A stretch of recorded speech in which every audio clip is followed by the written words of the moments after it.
আসসালামু আলাইকুম। আরেকটি নতুন ঘটনায় স্বাগতম সবাইকে। ঘটনাটি মুসা আলাইহিস সালামের জামানার।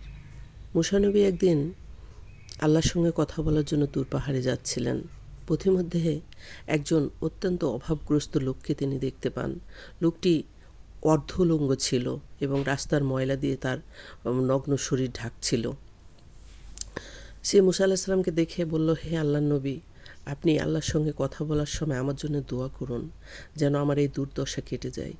মুসা আলাইহিস সালাম বললেন, ঠিক আছে। এবং তিনি আল্লাহর কাছে কথা বলার পর আল্লাহ রাব্বুল আলামিনের কাছে দোয়া করলেন সেই লোকটির জন্য, লোকটিকে যেন আল্লাহ রাব্বুল আলামিন সচ্ছলতার নিয়ামত দান করেন।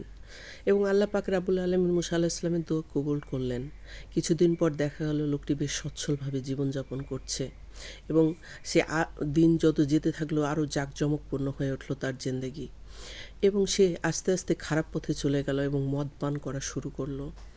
এমত অবস্থায় দিন অতিবাহিত হতে লাগলো। একদিন সে মদ্যপ অবস্থায় একজন নিরীহ সৎ মানুষকে হত্যা করে ফেলল এবং তাকে হত্যার অপরাধে ফাঁসির রায় কার্যকর করা হলো এবং এভাবে তার জীবনের শেষ হলো। ঘটনাটি আমাদেরকে শেখায় যে আল্লাহ পাক রাব্বুল আলামিন আমাদের জন্য যা ফায়সালা করবেন সেটা আমাদের কল্যাণের জন্যই। আল্লাহর কাছে জোর করে কোনো কিছু চাইতে নেই। আল্লাহ পাক ভালো করে জানেন যে আমরা কিসে ভালো থাকব, কারণ তিনি আমাদেরকে সৃষ্টি করেছেন, আমাদেরকে তার দুনিয়াতে প্রেরণ করেছেন এবং কিভাবে আমরা ভালো থাকব সেটা তিনি ছাড়া আর কেউ জানেন না। তাই আমরা আল্লাহর কাছে জোর করে কোনো কিছুই চাইব না।